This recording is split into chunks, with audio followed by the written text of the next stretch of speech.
po ang pinaka-essential sa Panginoon na hindi pwedeng wala. So, ito pong passage dito dadalhin ko sa inyo again. Ito po ay muling nilagay ng Panginoon sa puso ko upang maging hamon for another round. For another challenge again. Okay? Dito po sa passage dito ay makikita po natin kung tatanungin natin si Lord, ano yung pinaka-essential sa kanyang buhay? Okay? Or ano ba yung pinaka-main thing kay Lord? Main thing. Ha? Kayo, alam niyo na yung main thing nyo. So si Lord, tanungin natin ang main thing niya. Dito sa passage na ito again, makikita natin ang bawat punto. Una-muna, the main thing of the Lord determined. Makikita natin dito ano yung pinaka-main thing kay Lord. Pangalawa, makita natin dito paano inilalarawan ang main thing. The main thing depicted. Pangatlong punto, the main thing described by the Lord. Pang-apat, the main thing deterred or nahadlangan. And then lastly, the main thing decorated. Itong passage na ito ay assignment na may pinagbigyan ako, gawan niyo ng outline. Anong passage yun, Jukin? Learning. Yun. So, ginawa ko ng outline ulit. Though may mga outlines na kung ginawa dito noon, ito ay fresh outline. Fresh outline to ito. Ang theme ko dito ay the main thing of the Lord. Hindi ko alam kung ano yung theme ni Ernie. Okay? Gusto ko lang makita niyo ito. Marisa, naibigay ko mo sa ito. Na-outline kasama ka last time, no? Oo. Anytime? Alin? Yung outline. Oo nga naman. Tinatanong ko lang naman kayo. Hindi ko naman sinasabi ngayon na. Gusto ko lang makita niyo muli paano kung ginawa ng outline to. Ladies and gentlemen, the arrival of Susan.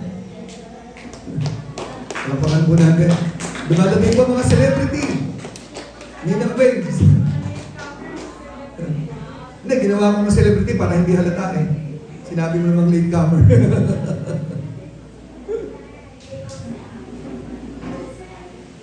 Okay, this is the outline na meron tayo ngayon. Sinabi ko na sa inyo. The main thing of the Lord determined. Ipinakita ng Panginoon ano yung pinaka-essential sa Kanya na hindi pwedeng wala. Ayan? Are you ready? Okay. Luke chapter 10, verse 38 to 42 again.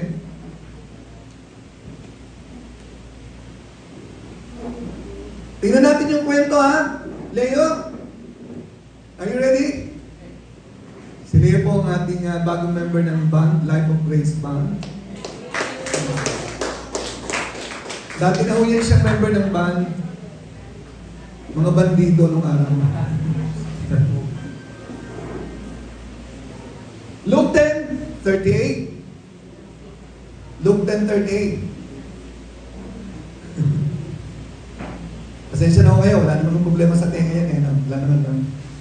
Konti lang, konti. Konti lang daw. Now it came to pass, as they went, sino yun? That he entered into a certain village, and a certain woman named Martha received him to her house. Alam niyo na yan. Dumalaw si Kristo sa bahay ni Martha. Okay? Si Martha po ang binanggit dito kasi si Martha po ang panganay.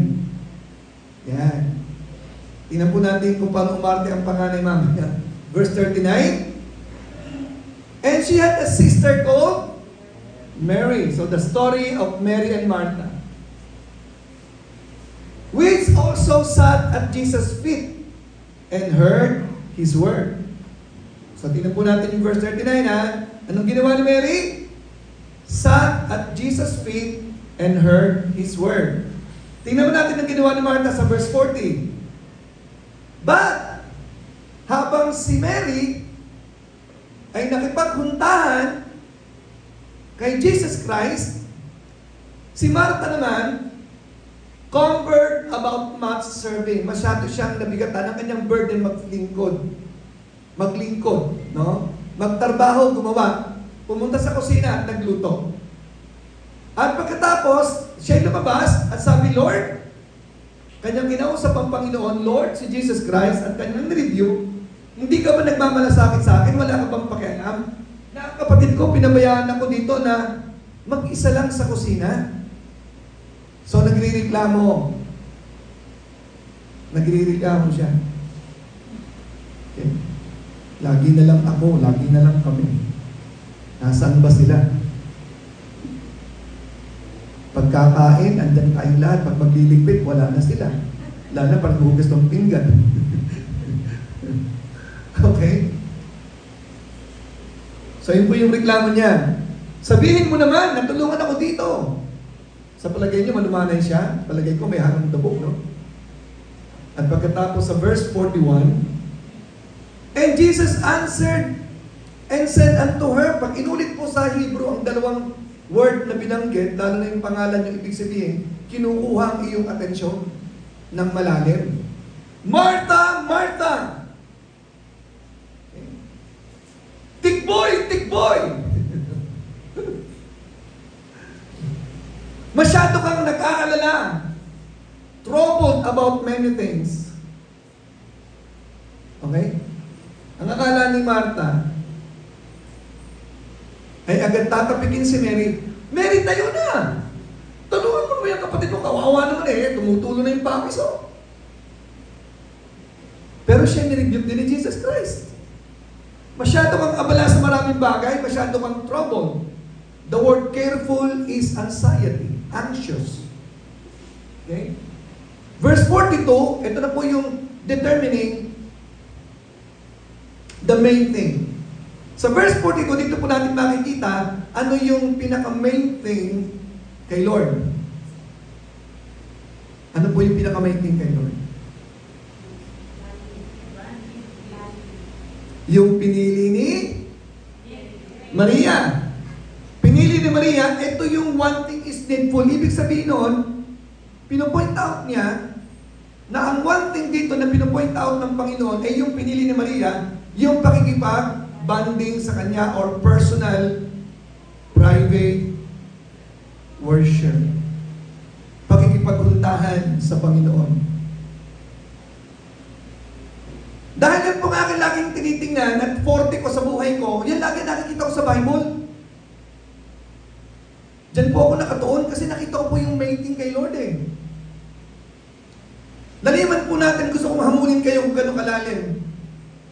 Sa John chapter 17, tingnan po natin sa verse 1. Ang objective po ng mensahe ito para makapture mo ang main thing ni Lord, and that main thing will also be your main thing. Katulad kay Mary, nakapture niya yung main thing ni Lord. And if you will not be able to determine the main thing in your life, a lot of things you will be missing in this world. Minsan ka lang mabubuhay. Ang Diyos ang gumawa sa iyo, dapat maintindihan mo, ano ang gusto niya sa iyo? Ano yung pinaka-main thing niya sa puso niya? Para sa iyo, para sa ating lahat. Amen. These words spake Jesus and lifted his eyes to heaven and said, Father, nanalangin siya. Paano siya nanalangin? Nakatingin. Tayo, paano manalangin? Nakayuko, di ba? Pero si Christ nakatingin. Pwede nyo gayahin yan. Pero sabi ng iba, kaya nakayuko, nandito kasi si God. Nasa atin, nasa ang Holy Spirit, di ba? Well, anyway. Sabi niya, the hour is come. Glorify thy Son, that thy Son also may glorify thee. Ano ibig sabihin po nito ulit? Luwalhatiin mo ako, okay, upang maluwalhati din kita. Sa verse 5, konting paglilinaw. And thou, O Father, glorify thou me with thine own self. Inulit niya naman. Ano yung glory na kanyang hinahanap? Ano yung glory na kanyang hinahanap? With the glory which I had with thee. Glorify me with thine own self. Katulad ng gloria bago pa man lalangin ang sanglibutan. Ibig sabihin ng mga kapatid, meron silang gloryang pinagsasamahan before. Ano yung gloryang pinagsasamahan nila before? Ibig sabihin, ibalik mo na yung dating samahan natin kasi siya po'y bumaba galing sa langit. Iniwan niya po yung dating relationship na nararanasan nila sa eternity. Ano po yung nararanasan nila sa eternity? Yung kanilang relationship. They adore each other. They exalt each other. They're bonding together. Kaya makita po natin, si Jesus Christ and the Father, they are really into bonding. They into fellowshipping together. They exalt each other. They glorify each other. They worship each other. They value each other. They go together. They're always together. They have been together. Ano kanya?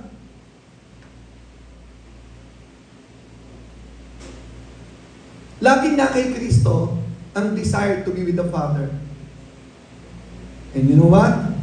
In verse 24, John 17:24.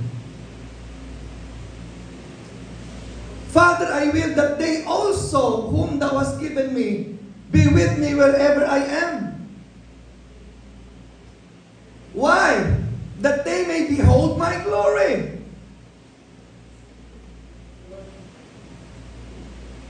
Are you reading? Panginoon, yung binigay mo sa akin, sila yun.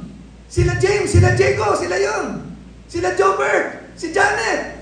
Lord, gusto ko sila makasama ko lagi para magkaroon kami ng sharing ng glory na binigay mo sa akin at binigay ko rin sa kanila. What is the main thing here of Jesus Christ? What is the main thing of the Lord? Togetherness, yes. Worship is togetherness. Pag sinabing worship sa New Testament concept, ano po yun? Pag sinabing fellowship sa New Testament, pag sinabing worship, ano yun? Fellowship! Pakiulit nyo. Fellowship. Pag sinabing worship sa New Testament, the form of worship is fellowship. When you go in the morning into your isolated place and do bonding with Jesus Christ, you're doing worship. So, I have pointed out to you, ang gusto ng Panginoong Jesucristo makasama ang Ama. Magkaroon sila ng fellowship at pagkatapos, magkaroon din tayo ng fellowship sa Kanya. 1 John chapter 1 verse 3, tinan po natin. That which we have seen and heard declare we unto you, that ye also may have fellowship with us. And truly our fellowship is with the Father and with His Son, Jesus Christ. Kanya? Gusto ng Panginoon tayo lagi nakikipag-fellowship sa Kanya. At gusto ng Lord tayo din lagi nagka-fellowship. Gusto po ng Panginoon yan, togetherness.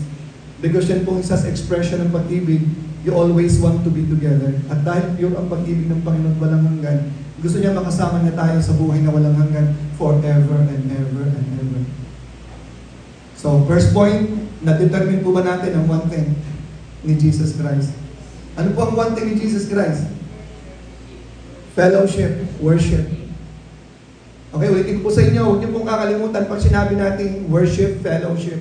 Kaya hindi po dito yung mag-worship lang tayo, aawit, tapos uuwi na, may fellowship tayo kay Jesus Christ. Dahil worship is fellowship. The Lord values us, and we value each other, and we value the Lord together. Amen? Yun po yung ibig sabihin po ng worship is we value each other, pinapahalagahan natin ng isa't isa. Amen? Point number 2. The main thing depicted. Ipinakita po dito, pag sinabing depicted, nilalarawan. Paano po nilarawan? At nilalarawan ni Mary ang main thing ni Lord sa kanyang buhay. Tingnan po natin. Sa Luke chapter 10, again, let's go back to verse 39. Dito po nilalarawan sa verse na to ang fellowship and worship and glorifying God, sharing and adoring. Pumunta dito ang Panginoon sa kanilang bahay dahil napakahalaga ng pamilyang ito sa Kanya. of all the families, of all the houses on the planet Earth. Ito yung ilang beses niyang pinuntahan. Okay? So, tingnan po natin, paano po dinisplay? Okay, paano po depicted? Paano po pinakita, nilarawan? Okay? Which also sat at Jesus' feet and heard His word. Umupo, nakinig kay Kristo. Spending time together. Okay? So dito po ang paglalarawan po, pag sinabi nating fellowship with the Lord, meron pong salita ng Diyos na kasama. At tayo po ay nakikinig sa Kanya at tayo po ay nakikipag-usap sa Kanya. Sat together. Nakinig kay Jesus. So pag sinabi po nating main thing kay Jesus Christ, ang gusto ni Jesus Christ po, as depicted by Mary, lagi tayo nakikipaghuntahan sa Panginoon. Lagi tayo nakikipag-bonding kay God. At alam niyo po ba, kung ano pong ibig sabihin ng bonding kay God? Yun po yung tinatawag sa Bible na constantly abiding kay Jesus Christ. So tingnan po natin, pinakita po ito sa John 15 verse 7. Ito po yun.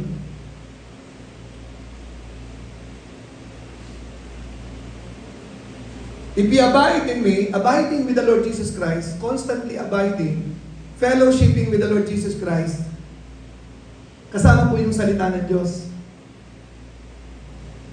Kaninang umaga po, ano po ang ating ginawa pagising yun? Naghanda ng lansya o nakipag-bonding kay God? Alam niyo po ba kung gano'n po ka-big deal sa Panginoon yan? Ito yung pinaka-main thing sa Kanya eh. Yung pakikipag-bonding natin sa Kanya. Gusto ko po ma-establish po ito. At maging consistent po tayo bago pa lang po dumating ang Panginoon. Kasi hindi po tayo magiging totoong banal na tao pag wala po tayong laging pakikipag-fellowship kay God at sa Kanyang mga salita. Yung topic namin po kanina sa morning, ito po yung series, ang taong sasamba sa Diyos, makikipag-fellowship, ay mag-fellowship kay God in spirit and in truth. Hindi po pwedeng hindi kasama ang salita ng Diyos. At hindi pwedeng hindi ka nabubuhay sa Kanyang salita. Dahil ang pamumuhay sa Kanyang salita, okay, ito po yung sinasabi po ng verse na ito, if you abide in me and my words abide in you. Yan po yun. At alam pong sabi na, you shall ask what you will. And it shall be done unto you. Napaka-powerful ng prayer mo. Amen? Okay. Dito po pinapakita kung ano pong ibig sabihin ng quiet time at ng devotion. Ginaya po ni David ang sinabi ni Joshua, meditate day and night. Kapag meditating day and night, fellowshipping all throughout the day ang gusto ng Panginoon. Huwag natin kakalimutan, He is a jealous God. All throughout the day. Kaya pagdating po sa New Testament, magkakaroon po tayo ng tunay lamang na relasyon sa Panginoon. Kung atin pong sinisikap lahat ng bagay sa ating isip, we bring them into captivity, every thought to the obedience of Christ. 2 Corinthians 10:5. Okay? Pag lagi po ang ating isip ay tinutuon natin sa Diyos, that is bonding with God, that is fellowshipping with God. Ano ba talaga naman ang ating isip lagi? Okay? So dito po natin pinakita na depicted. Pinakita. Okay? Okay. So, point number 2 yan. Dadako po tayo sa point number 3. Ano po yung point number 3?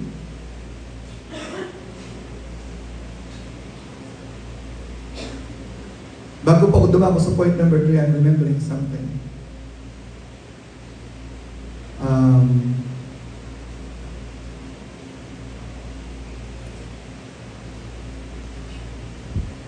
Point number 3 is, I would like to share the life of David again. Let me bring back to you David. Ano yung point number 1 ko? Main thing, determined. Ano yung main thing? Fellowshipping with God. Point number 2, depicted. Pinakita po dito kung ano ba yung ibig sabihin ng main thing ni God, spending time with Him always. Yan po yung pinaka-big deal sa Kanya. At sa Bible, pinakita po natin doon, yun po ay day and night. Okay, tingnan po natin yung dinescribe ng Panginoon. The Lord described. Ano po yung sa last verse 42 po, verse 42 tayo. Tingnan po natin. Paano dinescribe ng Panginoon itong main thing niya sa kanyang buhay? Tingnan po Pagdating niya sa bahay kasama mga alagad, maaaring nandun sa couch o nandun sa may terrace, Pagpasok niya agad si Mary, nakitang dumating, si Martha, pumunta agad doon sa kusina. No? At naniniwala akong hindi siya masaya. Kasi nagdabog siya eh. Di ba? Nagreklamo. Ang taong reklamador, hindi ko masaya yan. Tandaan niyo po yan. Lagi nakikita yung negative. Hindi ko masaya yung taong yan. Di ba? So nagreklamo siya, naglingkod, hindi siya masaya. Meron po bang ganun dito? Naglilingkod sa Diyos, pero hindi naman masaya. Ayan po. Team Martha kayo. Okay? Team Martha, ayan. Ang ginawa ni Mary, ay si Jesus Christ. Pinabayaan niya yung kanyang kapatid. At siya nakiupo kay Jesus Christ. Ano yun? Tamad? Sa halip na tumulong? Ang sabi ng Panginoon, one thing is needful. This is my main thing. And Mary had chosen that good, sinabi niyang good part. Hindi niya kinumen. Si Martha, nireview pa nga niya kung tutuusin eh. Sabi nila, okay naman yung maglingkod. Okay naman yung maglingkod eh. Pero ang tanong, ano bang main thing kay God? Bago ka maglingkod, nagpe-main ka muna kay God.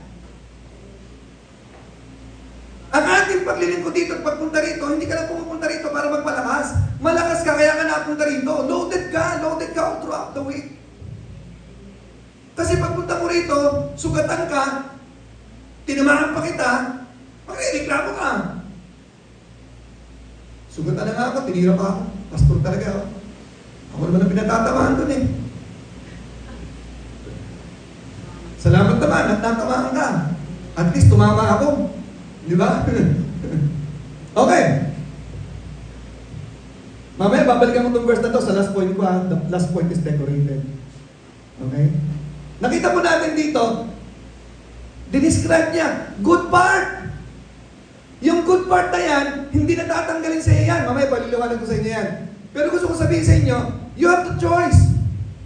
It's either to serve God, maglingkod kayo, burden kayo ng paglilingkod, convert ng paglilingkod, pero wala ang one thing at wala ang main thing. Mga kapatid, black and white, you are being confronted today. What is the one thing? What is the main thing of the Lord? Okay yung pumupunta kayo dito, kailangan mo yan eh. But what is the one thing? What is the main thing? Come on! Now, we are determining, defining the one thing, bonding, fellowshipping with the Lord Jesus Christ. Grabe po yung sinasabi dito sa Bible, day and night, dalawang beses pinanggit, Joshua 1:8, Psalms chapter 1 verse 2. He meditate day and night. Wala bang patlang? Wala bang pahinga? Gusto ng Panginoon, bonding. Oh, Father, it is my will that those whom you have given me be with me wherever I am.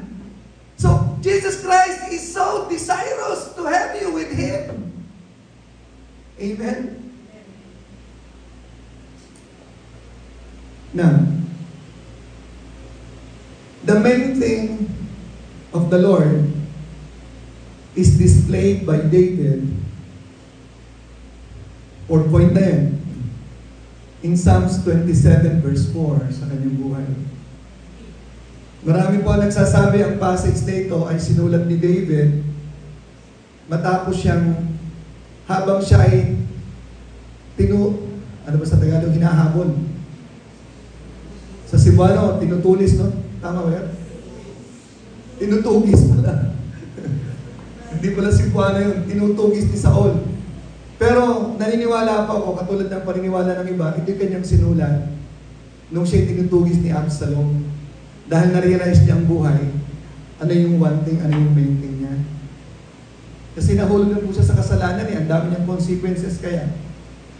Kaya itong verse na ito ay napaka-impacted kasi matapos niyang maranasan ang mga consequences ng mga kasalanan pinagagawa niya, kaya ayaw ko nang mawalay sa Diyos. Kaya ang sabi niya, one thing, I know the one thing of God.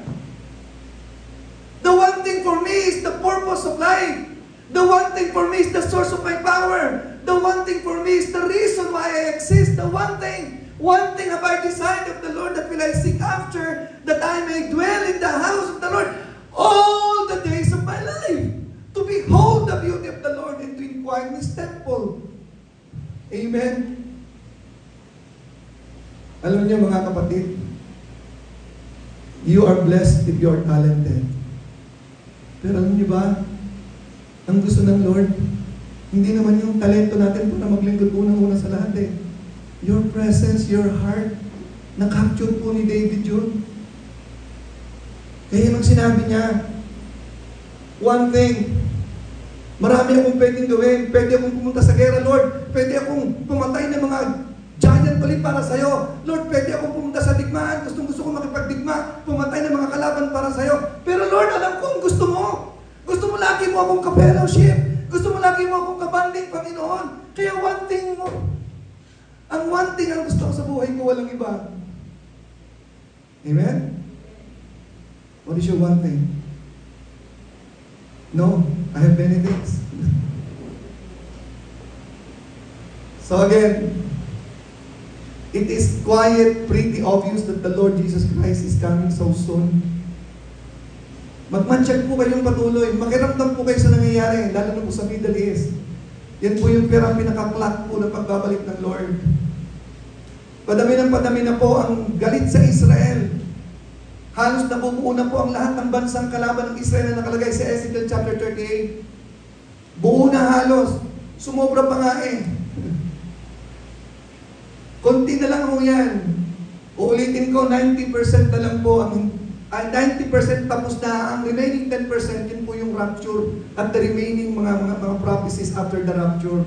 Ang hinihintay po natin ay rapture at pagkatapos yung pagtatayo po ng temple, the third temple, tapos na po lahat. Natitrain na po ang lahat ng mga rabbis na magpe-perform, pati mga kasuotan, pati red haber, nandiyan na po, lahat kompleto na, yung po mga replica ng mga appliances sa loob, tapos na po lahat yun, itatayo na lang.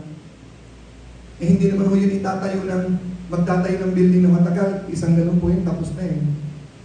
So ito pong, the pursuit of intimacy is the pursuit of holiness in life. You will only prove yourself for your own self kung ikaw talaga yung spiritual, kasi you pursue intimacy. Ikaw mismo alam mo yun. You even do fasting. You even memorize the scripture. Sa totoo lang, ako po'y nalulungkot. Ang daming mga talata sa Biblia na napakaganda na kapag tinatanong ko po ang iba, hindi po nasasagot. Ang tagal ng versikulo yan. Yung mga binabakit ko dito, mahalaga po niyan. Sino sa inyo nakaka-memorize ng Psalms 27 verse 4? Hindi niyo po ba alam na dahil sa napakaganda ng passage na I memorize the whole passage? Because I'm in love with the Word. I'm in love with the Lord. Kaya ako yung nagtataka, Kristiyano ka, tapos hindi ka nagme-memorize ng magagandang talata, pag tinanong ka parang hindi mo alam, eh ilang taon ka ng Kristiyano, di ba nakakalungkot yun? Hello? Alam ko lahat kayo, John 3:16, alam ka, di ba? Sino hindi nakakalam ng John 3:16 pagka sa kamay, pwede nang umuwi? Sino nakakalam John 3:16 lang? Ay, tumaas lang kamay si Alex. Yan lang alam mo? Hindi naman. Ang salita ng Diyos, mga kapatid, ay parang panggatong. Nung po kami nasa probinsya, uso po sa amin ng sa kapunta, ay mangangahoy. Bakit uso ang mangangahoy sa probinsya? Ay yun yung panggatong. Abay, pag hindi nangahoy, ay walang panggatong na hindi maluluto ang sinain. Hindi makakakain. Meron po sa amin sa probinsya na naglalakad sa kalsada, kahit pupunta sa palengke, nakakita po ng kahoy sa kalye, dadamputin para may panggatong. Ang salita ng Diyos ay panggatong to fuel us, to get us fired up for our love, to be with Jesus Christ. Kaya dapat tayo nangangahoy ng mga talata. Ngahoy-ngahoy, pag may narinig na maganda, memorize ko yan, kunin ko yan. Dadami sa utak ng salita ng Diyos.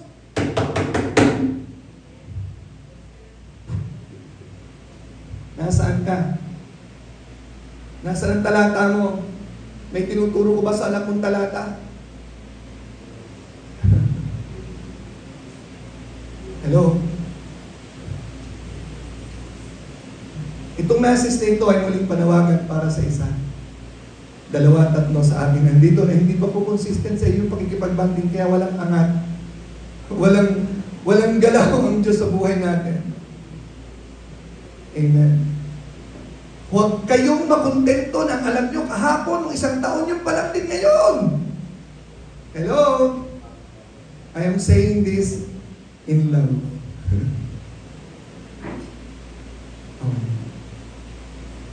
Nakita po natin mga kapatid ang main thing kay God. Determine, fellowship, bonding.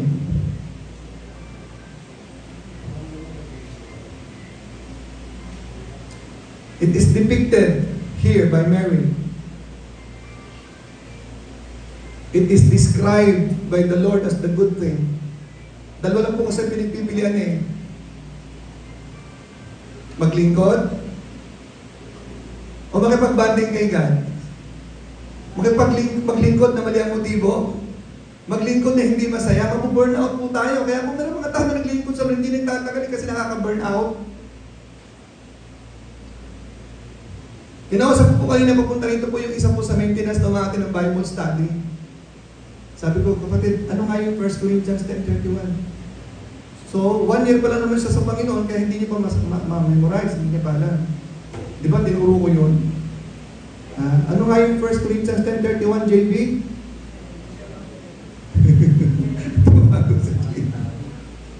Sabi ko, alam mo kung ba't mo i-memorize yan? Araw-araw na lang na ginagawa nyo rito, nagwawalis, naghahakot ng basura, araw-araw. Di ba nakaka-board yan?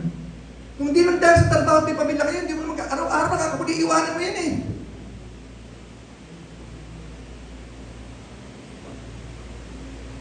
What will give you fire and excitement and thrill sa paghuhugas ng pinggan, sa paglalaba araw-araw na lang, sa pag-aalaga ng bata araw-araw na lang, ay dahil iniaalay mo sa Diyos ang ginagawa mo. Kung hindi, talaga nakakapagod ang buhay. Mga teachers namin dati sa school, araw-araw magtuturo ka ng math, sa sunod na taon magtuturo ka ng math, magtuturo ka ng science sa sunod na taon. Taon-taon na lang, magpapahinga ka lang ng dalawa, hindi mo na nakapagod yun. Pero kung ginagawa natin para sa Diyos ang lahat natin ginagawa, hindi ka napapagod.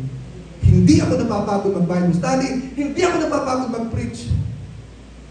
Dahil masaya akong nananalangin at ikipagbanding kay God. Glory to God for His grace. Kung napapagod po kayo kasi wala po kayong fuel, wala kayong panggatong, wala kayong pinagbubulay-bulayan na salita, hanggang John 3:16 lang kayo. Nakakalungkot merong ganun tao. Anong life verse mo? John 3:16. Hindi naman life verse yan eh. Salvation verse yan. Uy, dagdagan mo naman. Ha? Now, 5th point. Okay? 5th point. Bonding with God, deterred. Pinigilan, D-E-T-E-R, deterred. Pinigilan. Okay. Okay, balikan po natin yung sinasabi ko. God gave you gifts, right? God gives you brain. You are brain. You're beautiful. You're talented. You're athletic maybe. Nandito si Saidik. Alam ko, kahit sa isang kinuha ito sa barangay, no? Nabalita ko, mukhang sikat na sikat ka dun sa no? Kahit sa isang kinuha sa Lakeview Manor para makasama sa barangay team ng basketball. Di ba? Hindi siya 6-footer, ha? Yan po yung tinuruan kasi ni Dennis siya ng basketball. Alam niyo po ba, may kikwento ko sa inyo bago ko ituloy po yung pinpoint, ha? Nandito lang po sa isip ko, hindi kasama sa outline ko yan. Be blessed by this statement. Nung si David po ay naging hari na at mapayapa na wala ng rebellion, tinawagan niya po ang kanyang servant, si Ziba, at kanya po tinanong, wala na bang natira sa mga anak ni Saul? Sabi niya, Master, meron po. Sino? Mephibosheth. Hindi. Ilang beses natin binasang Samuel, Mephibosheth. Anong spelling? Huwag na. Mahirap eh. Ang hirap na ang pagkatin, may Mephibosheth eh. Di ba? Okay. Pinahanap, dalhin dito yan. I want to show kindness to Mephibosheth. 2 Samuel chapter 9, verse 7. Okay? Tingnan po natin ang ikwento nila, ha? Tingnan po natin ang ikwento nila. And David said unto him, Fear not, for I will surely show thee kindness for Jonathan thy father's sake, and I will restore thee all the land of Saul thy father, and thou shalt eat bread at my table continually. Gusto ko makapellowship kita. Kakain kang kasama ko sa table kapag kakain ako dito ka sa table. Wow! Dining with the king. Wow! Ang sabi po ni Mephibosheth in verse 9, nung sila po'y magkahanap na, sabi niya, verse 8 pa pala, sorry, 7 kanina enough. Wala po tayo na. And he bowed, Mephibosheth, and he bowed himself and said, parang bakit mo ako isasama sa table mo? Wow, napaka-big deal naman yan, napaka-grabe naman yan. What is thy servant that thou shouldest look upon such a dead dog as I am? He was lame. Kasi nung siya po'y tinatakas po, nung nakakaroon po ng patayan, pinapatay na po ang mga lahi ni Saul, itinakas po si Mephibosheth ng nurse at nahulog po siya habang itinatakas at napilayan po siya po ay lame. Mephibosheth was a lame. At ang tawag niya sa kanyang sarili, bakit mo ako bibigyan ng kapahalagahan? Wala naman akong may paglilingkod sa'yo. Ako ay pilay, and I am like a dead dog. Pag sinabi kong dead dog, dog na nga, patay pa. Ang dog kasi sa kanila, walang kwentang hayop. Hindi katulad ngayon, mahal na mahal natin ang mga dogs. Pag sinabing dog, yan po yung useless sa kanila. Ang tawag po sa Gentile ay dog, remember? Ang tawag po ni Paul sa dog, mga Gentile po yan. Okay? So kaya, I'm useless person. Why? Why are you going to do this kindness to me? Alam niyo po, dito po pinapakita ng Panginoon. Sa picture na ito, wala naman talagang kailangan ng Diyos sa atin eh. We are lame. Wala tayong magagawa. We are dead dogs. Pero gusto ng Panginoon na lang. Hey, anong gusto ng Panginoon sa'yo? Presensya mo. Pakikipagbanding mo sa Kanya. Huwag mo ipagmalaki yung magagawa mo sa Kanya. Ang gusto niya, banding with Him. Bakit mahalaga ito? Siyang lumikha sa'yo eh. Ayan ang intention ko sa'yo. Gusto kitang kasama lagi. To have dinner with me, your King, your Father. Tapos ikaw wala ka sa table ng Panginoon. Wala ka sa fellowship ng Panginoon.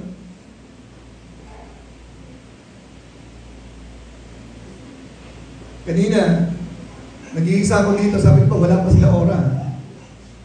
Parang nakakapanibagong si Ora, wala sa harap eh. Nalulungkot ako. Sabi ba, baka dumiretso sa kanyang appointment yun ah. Pero narinig kong sumisigaw sa likod, ay, andyan pala siya. Kala ko, wala eh. Love you.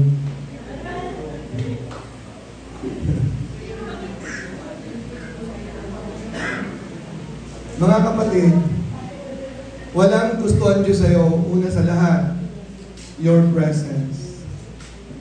At dapat din naman sa atin, wala tayong higit na hinahangat kundi ang kanyang presence. That is the main thing with Jesus. You're missing so much if you're ignoring that. Point number 4, point number 5. The third. Doon tayo. Tingnan po natin doon, ano po yung dahilan? Bakit si Martha, sa halip na makiupo din kay Jesus Christ, oo nga naman, sino magpapakain? Sino nga no? May reason eh, no? Sino mag-iintindi? Eh si Lazarus nung time na naglalaro ng basketball. Kasama si Sidik.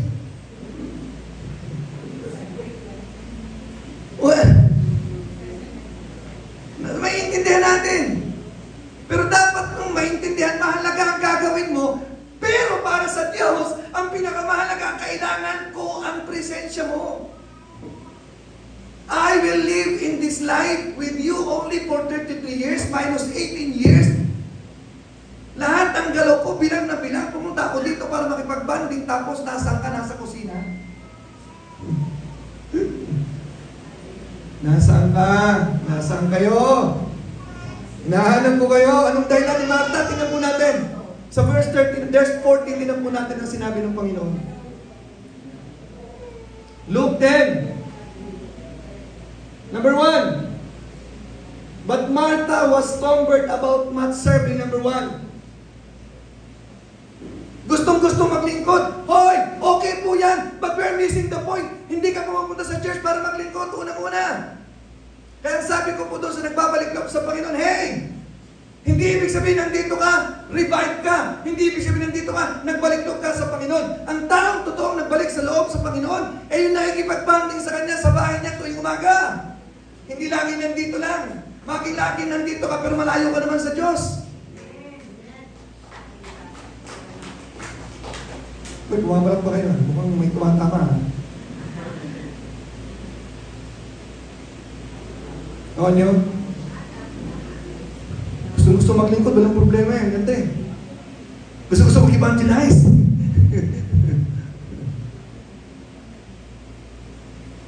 Amen? Pag ako po yung nagba-Bible study, hindi po naman talaga ako gusto kumain sa inyong bahay. Doon sa Bible study namin kina Jong, nagluto po si Irene ng biko. Ang sarap kaya. No? So nagbukas na po tayo ng Bible study po kina Jong. At yung mag-asawa po talaga naman ay ginamit ng Panginoon ng karaan. At ngayong Monday po ng hapon ulit. So you don't prepare for me kung ako lang Jong ang gusto ko, fellowship. Hindi pagkain. Okay? Fellowship. Pagkatapos ng fellowship, kain tayo. Joke lang. Okay. Ano pang dahilan? Ano pang dahilan? Bakit tayo makipag-banding kay God? Maraming gustong gawin sa buhay. Pangalawa, sa susunod verse 41. And Jesus answered and said unto her, matapos siya magdabog, ang sabi po ng Panginoong Jesus, masyado kang anxious, troubled about many things. May I have your eyes on me now? Anxious and troubled about many things. Yung dalawang batang tinanong ko, anong kinatatakutan yung mga dalagita po ito?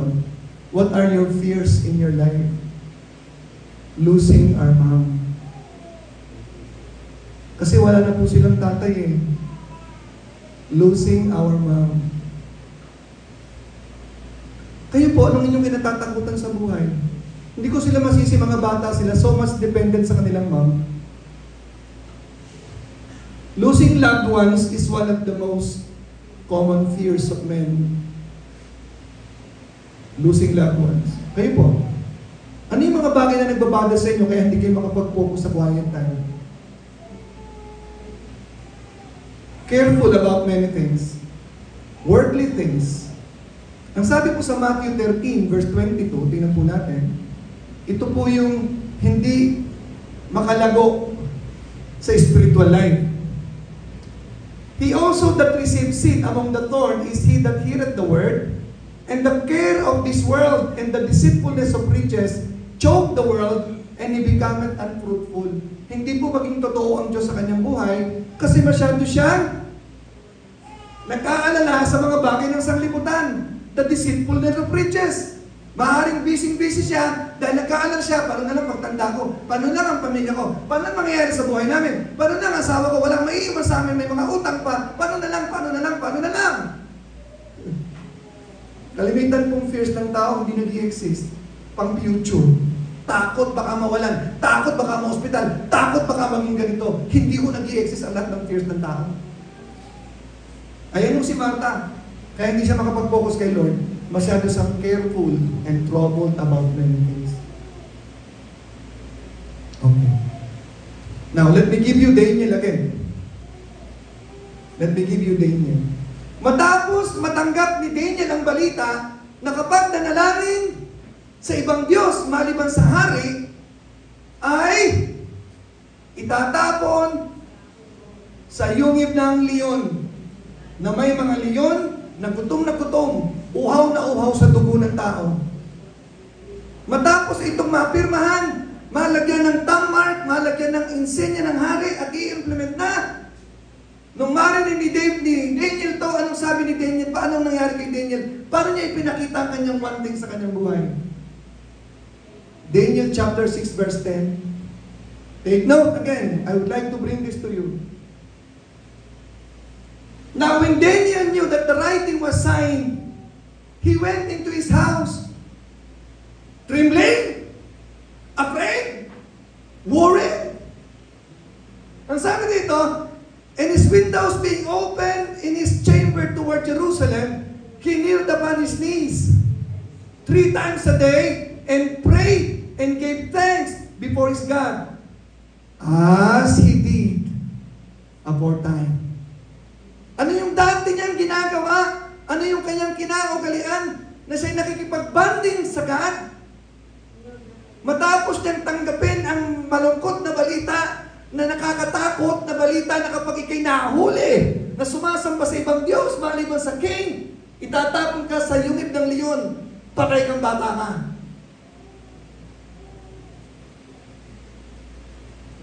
Siya po ba'y natakot? Siya po ba'y tumigil? Total, 30 araw lang naman. Pahinga muna ako sa fellowship ko kay Lord. Kayo po, gusto niyo rin magpahinga? Ha? Kasi may threat eh. Pero nakakalungkot na iba, walang threat, nagpapahinga. Tumitigil. Walang threat yan. Ito may threat. Ay, wala siyang pake. You know why? Daniel identified the main thing and the one thing of the Lord. I'd rather die, be eaten by the lions alive, than to stop for 30 days of bonding with God. Ilang taon ka nang walang bonding kay God?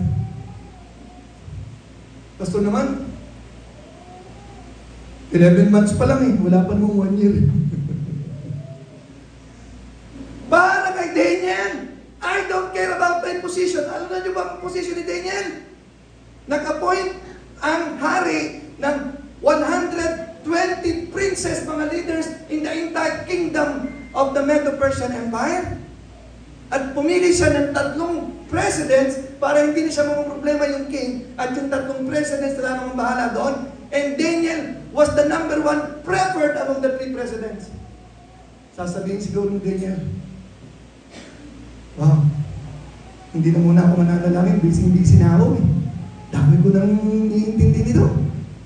Siguro, once a day na lang, wag ng 3 times a day, okay naman. Siguro, twice a week na lang ako magpe-pray. Hoy, hindi dahil lang busy. Kung merong busy tao, siya, pinagkatiwala sa kanya, second in command in the entire kingdom. He has all the reason to do some vacation or placing sa kanyang quiet time. Teka muna, kung mahuhuli ako, sayang naman yung sweldo ko, ang laki kaya. Wow! Ang dami ko na kayang naipon. Kasi walang pamilyang binanggit dito si Daniel eh. Walang dahilan.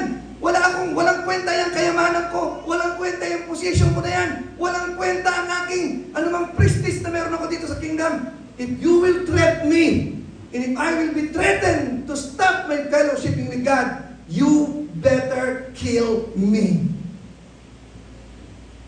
Ano mga kapatid, naiintindihan natin? Bakit po tayo dapat ganun, dapat ka-desperate sa ating prayer and worship? Personal sa Panginoon, because that is the main thing in the heart of God. That is the reason why you exist on the planet Earth. You must be able to understand why you exist. You open up your eyes in the morning, and then you should know what to do in the morning. You should know what to do. The heart is pumping and beating for God in the morning, because you were created for that purpose. Okay po yun, maging sikat kayo sa inyong mga talento, matapos po yung inyong mga career, okay, wala akong problema yun. Kailangan din dito magaling na mga awit, magaling na preacher, pero kung wala kang quiet time kay Lord, bumalik ka sa quiet time mo, hindi yan ang hinahabol ng Panginoon sa'yo. Pero mo, iyon na. Pero mag-quiet time ka. Amen? Okay, last point. Quiet time decorated. Personal private worship decorated. Okay, so dito po tayo magtatapos. Balikan po natin si Mary sa verse 42.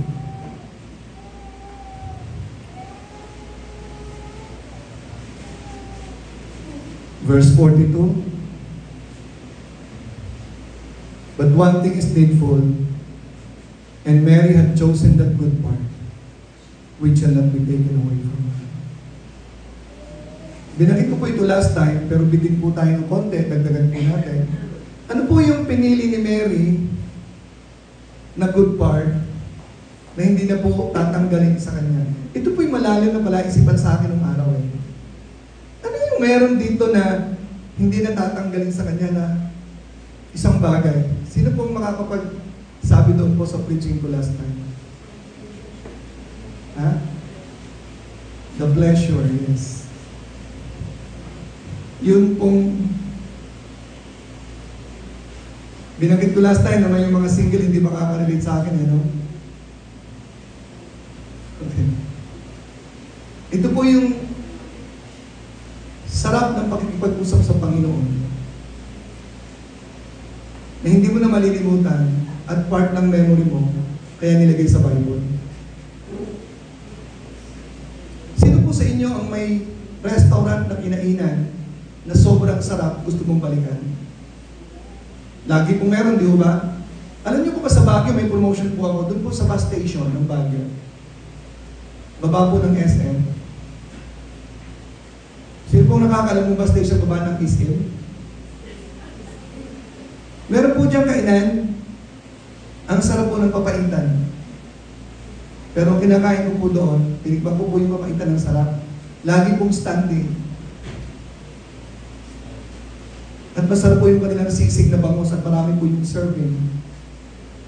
At meron po silang sinigang, mura lang po doon. No? Nakita niyo po bakit po hindi malimutan? Kasi may natikman kang masarap, gusto mong balik-balikan. Hindi mo na malilimutan.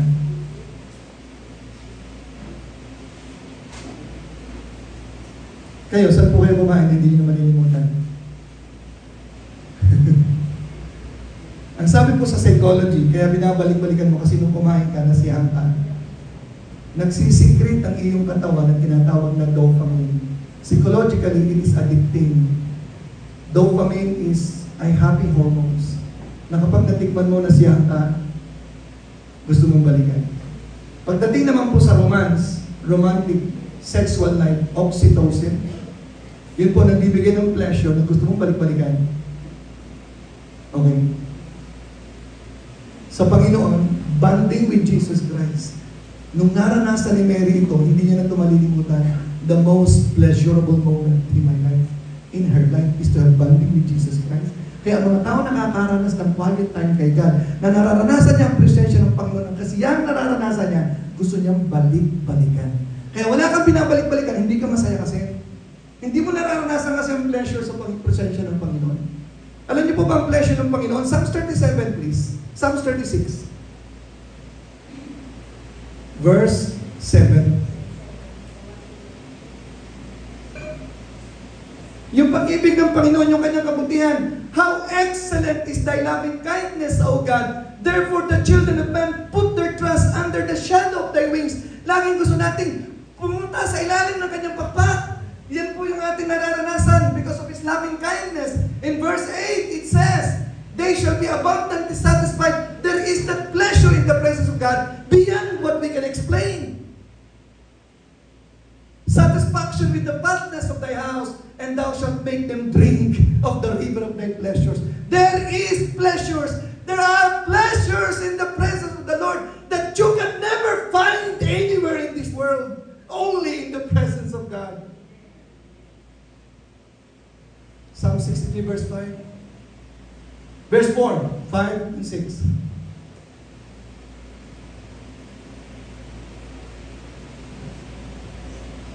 Well, actually, in verse 1, it says, O God, thou art my God, early will I seek thee. My flesh longeth for thee, my soul thirsted for thee, in a dry and thirsty land where no water is. Binaliktad ko lang, verse 2. To see Thy power and Thy glory. Yan po nakikita po natin pagising sa umaga. Nakapikit tayo pag nakikita po natin ang Panginoon. Nakikita po natin ang kanyang presensya, ang kanyang kabutihan pag binabanggit niyo po. So as I have seen in the sanctuary, verse 3, because Thy loving kindness is better than life. I want to be in your presence more than my life. Kaya yung ibig sabihin yan, my lips shall praise Thee. Verse 4, thus will I bless Thee while I live. I will lift up my hands in Thy name. Verse 5, my mouth shall be satisfied as with marrow and fatness, and my mouth shall praise Thee with joyful lips. Why? Because in verse 6 it says, when I remember Thee upon my bed, and meditate on Thee in the night watches. Itong passage na ito po yung stranger sa maraming Kristiyano. Hindi po nararanasan yan. Yung pleasure in the presence of God. Seeing the power and the glory of God. To tell you honestly, this is not to lift up my quiet time. There's one time I was crying. A lot of people don't see what I am seeing in God. That is the cry of a preacher. To make people see what the preacher is seeing in God. To experience, the people may experience what the preacher is experiencing in the Lord. Kaya ganun lang akong mangaral. Kung sa akin mga anak pagising sa umaga, be there in the presence of God. That is the true mark of a worshiper and a believer of the Lord. The one thing decorated, that good part shall not be taken away from you. And then we have this David. He was named to be a man after God's own heart because of the closeness. Dahil ang kanyang sinabi, I don't want to stay away from the Lord. And you know, David, he will rule with Christ in the millennial reign. He is going to be the co-ruler of Christ as the prime minister. Okay? That's David. And then let us see Daniel. How Daniel was decorated in Daniel chapter 6 verse 28. Come on.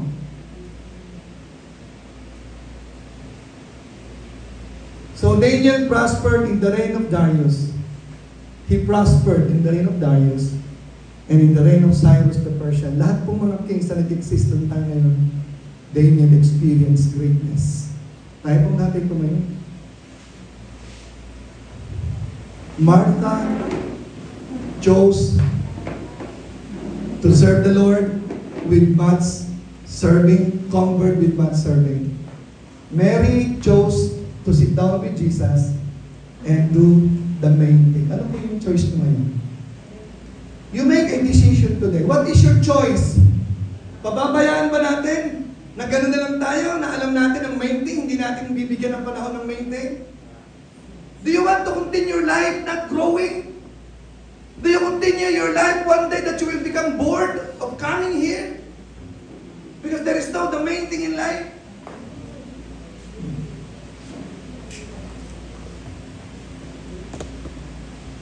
I love the song again that I sang last time.